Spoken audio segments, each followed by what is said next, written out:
ሰላም ሰላም ተመልካች አድማጮቼ፣ ያው እንደዘገየው አስባለሁ። ነገር ግን ቀን ላይ በገባውላችሁ ቃል መሰረት የውጪ ዋጋዎች በተለይ ደግሞ በሳውዲ በዱባይና በባህሬን 24 ካራት 21 ካራት 18 ካራት የዛሬ የጃንዋሪ 23 2026 ወይም ደግሞ የጥር 15 2018 ዓ.ም ምን ይመስላል ዋጋቸው ከዓለም አቀፉ የገበያ ወርቅ ዋጋ ጋር ሲታይ ምን አይነት ለውጥ አለው? ለውጡስ ምን አይነት ነው? ዝቅ ያለ ነው ወይስ ከፍ ያለ ነው የሚለውን ወቅታዊ መረጃ እንደሚከተለው የምነግራችሁናል። እስከ መጨረሻው ድረስ አብራችሁን ቆዩ።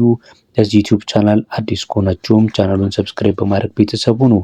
የምንጀምረው ከተባበሩት አረብ ኤሚሬትስ ዱባይ ነው። ያው ዱባይ የወርቅ ከተማ በመሆኗ ዋጋው ከሌሎች ቦታዎች በተሻለ ተወዳዳሪ ነው።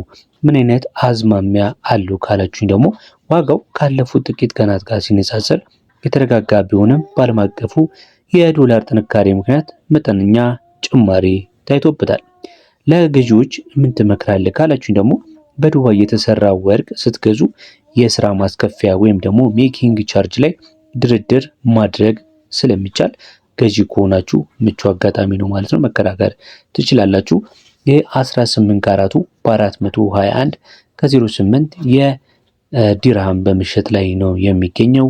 21 ካራቱ ደግሞ በ499 ከ25 ዲርሃም እየተሸጠ ይገኛል። በተጨማሪም ደግሞ የ24 ካራቱ ደግሞ የ600 ዲርሃም እየተሸጠ ነው የሚገኘው። ምናልባት ይሄ ዋጋው የተሰራው የሜኪንግ ቻርጅን ሳይጨምር ነው ማለት ነው። ሜኪንግ ቻርጅ ላይ እናንተ መከራከር ትችላላችሁ ማለት ነው። የሳውዲ አረቢያን ስንመለከት ደግሞ በሳውዲ አረቢያ የወርቅ ዋጋ እንደምታውቁት ከሆነ በቀጥታ ከዓለም አቀፉ ገበያ ጋር የተያያዘ ነው። ምን አይነት አዝማሚያ ያለው ካላችሁ በሳውዲ ገበያ የ21 ካራት ዋጋ እጅግ ከፍተኛ የሆነ ፍላጎት አለው። ዛሬ ላይ ዋጋው ካለፈው ሳምንት አማካይ ዋጋ ጋር ሲነጻጸር በ1% አካባቢ ብልጫ ማሳየቱን ተመልክተናል። በሳውዲ እንደምታውቁት ከሆነ ግብር 15% የተጨማሪ እሴት ታክስ ማለት ነው መኖሩን ማስታወስ አለባችሁ ማለት ነው። ለዋጋው ከፍ ማለት እንግዲህ አንደኛው ምክንያት ግብር ነው በሳውዲ ማለት ነው። የ18 ካራቱን ስንመለከት በሳውዲ 450 ከ34 የሳውዲ ሪያል ነው በምሽት ላይ የሚገኘው። 21 ካራቱ ደግሞ በሳውዲ 525 ከ39 የተሸጠ ይገኛል። 24 ካራቱ ደግሞ በ612 የሳውዲ ሪያል በምሽት ላይ ይገኛል ማለት ነው። በመቀጠል የምንመለከተው ሀገር ደግሞ የባህሪን ነው የሚሆነው። ባህሪን በወርቅ ጥራቷ እንዲሁም ደግሞ በዲዛይን ጥበቧ ትታወቃለች። በተለይ ከዱባይ እና ከሳውዲ ጋር ሲነጻጸር ማለት ነው። ነገር ግን የዋጋ ጭማሪውም ተመሳሳይ ነው። ከዱባይ እና ከሳውዲ ጋር ካለው ጋር ተመሳሳይ የዋጋ ጭማሪ ነው ያሳየችው። ልዩነቱ ምንድነው?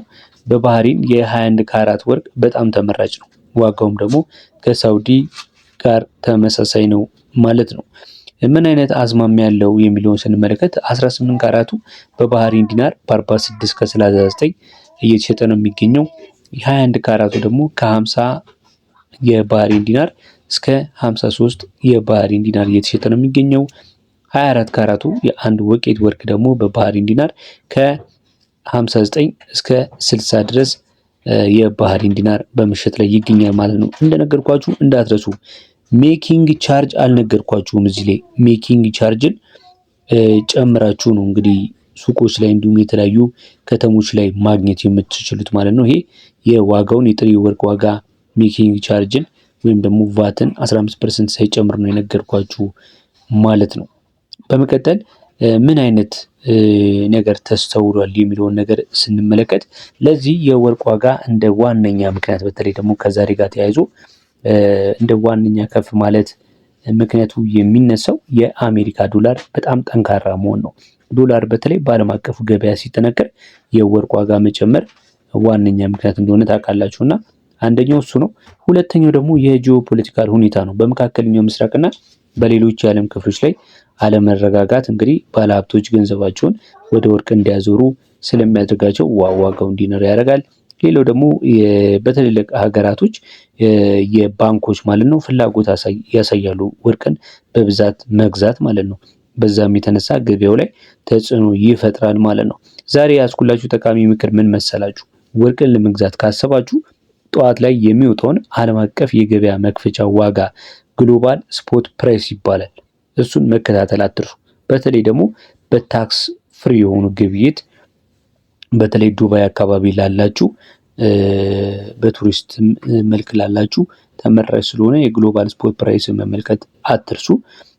በተጨማሪ ለዛሬ ብዙ አላርዝምባችሁም። የውጭውን ዋጋ የሳውዲን፣ የባህሬንን፣ የዱባይን አሳይቻችኋለሁ በ21 በ18 እና በ24 ካራት ያለው ማለት ነው።